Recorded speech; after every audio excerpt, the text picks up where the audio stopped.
So I just made a video talking about chapter 11 and how I feel like this was kind of like a pivotal moment in my story where the book changes gears and kind of takes off at this point.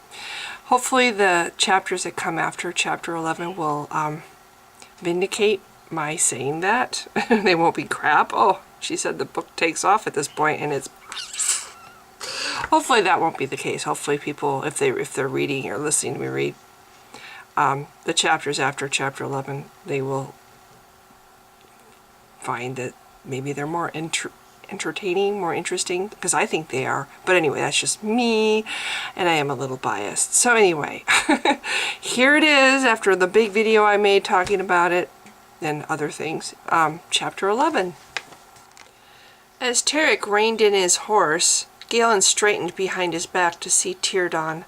For 2 days they had caught glimpses through the trees, glimpses which spread a pall of grieving over the exhausted men. Now those men spread out beside them at the foot of the valley, their faces grim as they beheld the ruined city. Virgin swore softly from Hawk's dappled back. Tarek was quiet. Galen could feel his body go rigid. Without a word, Galen lifted his staff from between himself and the older man and gently touched Tarek's spine. A tingle of power warmed his palms as it passed on strength and endurance to his friend.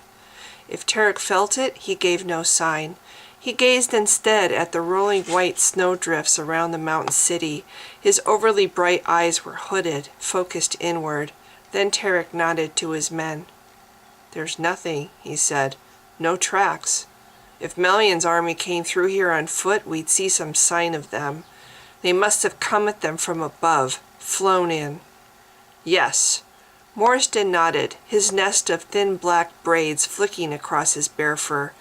"What attacked Tierdan is not the army we fought. This one, I'm betting it came from the south and west, from the jaws of Melian himself." Tarek stared again at the city. Without a word, he picked up the reins and nodded to the sleds. All was silent as they passed beneath the broken shards of crystal, what remained of the crystal arch. Galen remembered the temple in Meredith, with its proud high ceiling. The entrance to Tierdan was much the same, or would have been, were it still intact, sweeping up like the wings of white birds, touching at the tips to form an arch of welcome for all who entered. Tarek guided his men through. He had familiarity with every building and street, Galen knew, and the names of many of the citizens and shopkeepers. Tarek had visited here often, to stay with Cameron, his brother. Ebony pranced beneath Galen with his chin to his chest, his black ears pinned flat against his head, foam dripping from his open mouth. Even the sturdy ponies cringed in their traces at the smell of spilled blood. As the wind shifted, Galen turned his head away from the stench. Trembling, he pressed his face behind Tarek's hard shoulder. Bodies lay scattered on either side, corpses sprawled on the steps to the Chamber of Mines, hung from the window of the Little Fox Inn. As if for some sick joke, the immense winged statue at the center of the square was draped with the bodies of children, their spattered blood frozen on the viewing rocks below. Tarek lifted his leg and dropped to the snowy road. For a moment he leaned trembling against his mount, then pushed away fiercely. "Cameron!" he howled. With a guttural snarl, he sprinted up the steps of a massive building, Derivan Silver racing at once at his side. Left alone on Ebony, Galen glanced at Roth as the youngest lieutenant snatched up Ebony's reins. "What building is that?" Roth sidled his colt in close to hold Ebony. His soft brown eyes surveyed the entrance where Tarek had gone. "The museum, I think," he said, "where his brother Cameron works. There are treasures within those walls, history, human and elf." Roth smoothed his mustache, a habit he had whenever he seemed nervous. "The Vealer would not tolerate such beauty to exist. I'm surprised the building even stands. I've never been here, but A roar cut him off, a guttural sound more animal than human. Tarik stumbled back into view at the entrance, fell backward as if he had been flung. His sword lifted as he caught his balance at the lip of the first step. Deravan Silva dashed out a moment later, the sleeve of his white jerkin torn and dripping blood. Before he could leap aside, a third figure thrust its way through the doorway and pounced on him. A massive sword swept up and out, and an arm twice as long as a man's thrust him skyward. "Avalar!" Morriston shouted the word and bolted up the stairs, shoulders swaying beneath his bearskin as he ran. "Avalar Mistivir!" The arm paused. Deravan dangled just a hair's breadth from the sword's bright edge. Panting fiercely, the tall figure ducked her head and turned her face toward Morriston. Blonde braids swung as she wheeled to confront his approach. Her whole body trembled. From her steel mail on her arms and chest to the strips of black bear fur strapped to her knees, she was covered with congealed black blood. Clutching Mornius, Galen dropped from Ebony's back and hurried after the big lieutenant.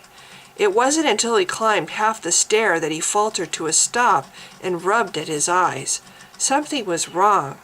His eyes were playing tricks. The woman was far too big. Above him, Tarik was having the same reaction. The commander took a step toward the woman and hesitated. "Avalar, stop!" Morriston's words were clipped with urgency. "Look at him. He's not your enemy now, is he? He's a man, hale and whole." The giant lowered her prey to study him. She gave him a light shake, then flipped him over for a better view. "So he is," she breathed at last. Her voice was soft, lyrical like the hum of the sea. With sudden, elaborate care, she lowered him gently to the steps and bowed before him, her face streaked with tears and dried blood.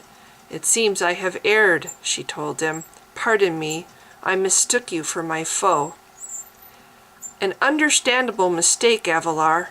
Morriston stepped between Silva. "Back away," he told the warrior. "Do it now." "Morriston?" Tarik asked quietly as Silva obeyed. "Who is she?" "Old magic," said Morriston. "The Vealer couldn't touch her." Morriston shook his many black braids and stood tall before the giant. His brown eyes flashed as he glanced toward Galen. "Stay where you are, Laval. Your staff is a great danger to my friend here." Galen nodded. His legs felt frozen with fear, forever joined to the stair on which he stood. Nothing would ever move him again. Not ever. The giant watched Morriston closely, her deep inhalation straining her mail as she visibly strove to master herself. Then her sea-blue eyes went wide and she lowered her sword. "I do know you, warrior," she breathed. "You fought with my father to defend the northern elves. I have seen you on Hathra Isle." "Yes, Avalar. When the Sunderkhan beasts threatened my village, the giants aided us under the leadership of your father.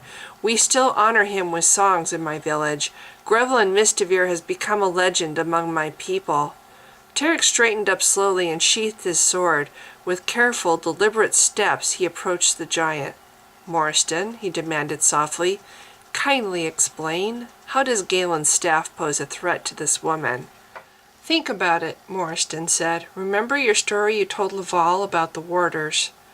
Cocking his head, the burly lieutenant raised his gaze to the giant's face. "What in all sails are you doing so far from home? Are you hurt, giant? Did the Vealer's priest injure you?" Avalar shook her head, her heavy braids flicking across her mail.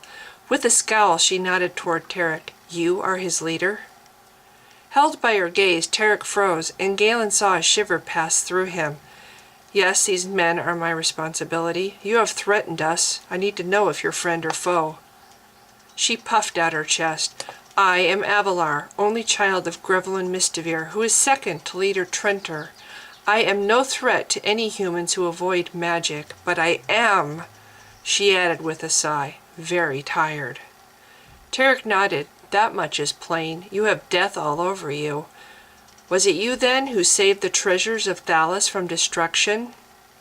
Avalar lifted her bloody sword. "The creatures surprised us all. They came just the 9th day after I began my training here. from out of the south and west. They drove me up these steps, away from my human trainers. My strength did not suffice. I am but one giant, just one. She rubbed at her eyes. Her voice thickened in her throat as she ground the words out. I saved trinkets and baubles, but no people who cherished them most. Morstan whistled through his teeth. Avalar, you belong on Hathra Isle. There is magic here, much magic, the kind that could kill us all if it touches you. The giant shuddered. She lifted her lips, baring her teeth. I faced a sorcerer on these steps, and I cut him down. As weary as I am now, I would happily slay another. You might get the chance. Tarek, Morstan risked a glance at his young commander. She is the old magic, in its purest form, part of the circle of elements protected by the elves. Soil, air and water, fire and stone, and the flesh of Talankai's oldest race, the giants. We absolutely must keep her safe. You absolutely must not keep me safe, Avalar snapped. I am not a child, and my purpose here is to ward you. She sat heavily on the steps and placed her greatsword beside her leg. Eyes gleaming, she studied the small army below. My leader Trentor refused when I begged him to voyage here, so I obeyed my heart and the black sword which sang to me. The Talador called me here, the sword's lore. For all my effort, I have only been trained for 9 days. Tarek, Galen closed his eyes at the warning he felt from his staff. Again the wind shifted and he caught the smell of death. His throat and chest tightened painfully in response. Any moment and his distress would reach the being of might within Mornius' skystone. He had no idea what the trapped Holram would do. Tarek, I should leave here. His friend pivoted to look at him. In 2 long strides, Tarek reached his side. Morstan, Tarek snapped the word over his shoulder. Explain this to me. What exactly is the danger here for Galen? Morstan sighed. Humans with magic enslaved Avalar's people. Avalar turned where she sat to give Galen a hard look. Yes, indeed. They turned our magic against us, she spat. Tarek, Morstan lowered his voice. They loathe and fear any magic used by humans. If Avalar should meet another human mage. Understood. With his hands, Tarek urged Galen to turn, started him moving again, this time down the stairs. Galen made himself hurry. Tarek's grasp on his arm was urgent to the point of pain. Exhausted by so much grief and death, Galen stumbled over his own feet. As he reached Dervin Silva, he saw the blood on his arm, and before he could think, the staff in his hand blazed bright to heal him. Howling, Avalar hurled herself down the stair. Ward! Morstan's voice rang out. Tarek spun around and thrust Galen behind him. The giant sprang from the steps and snatched Tarek up, sweeping him out of her way. Her face a dark mask of rage, she leaped after Galen, her massive fingers poised to kill. No! No! Morstan rushed down the steps. Don't hurt her, Tarek, don't! Eyes wild, Avalar glared fire and hate. Her every muscle was primed for violence as she crouched above Galen. A moment more and her hands would tear out his throat, but now it was his staff holding her back, keeping her frozen. Please, Galen told her, I'm no sorcerer. I don't even know how to use it. It's true, Avalar. Morstan hurried up and grasped her wrist. With both his strong hands he forced it down. Avalar, he's our healer. He's been helping us. Avalar, forbear! The giant yanked her arm free and stumbled back, fingers clawing at the air as if to rend it. Morstan looked at Tarek. Get him out of here! Galen. Sheathing his sword, Tarek stepped again close to his side. Come. Numb with shock, Galen complied. He accepted Tarek's aid, allowed his friend to help him mount the nervously snorting black horse.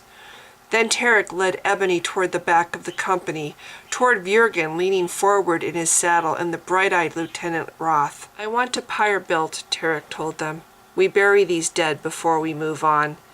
He paused, fingering the hard reins in his hand. He swallowed and turned his gaze to Vurgen. Keep an eye out for my brother, Cameron. If you find his body, send me word. Galen ignored the stifled murmur of sympathy from the warriors. His gaze remained fixed on the giant's face, on her shock and sudden agonized grief at the mention of Cameron Florin.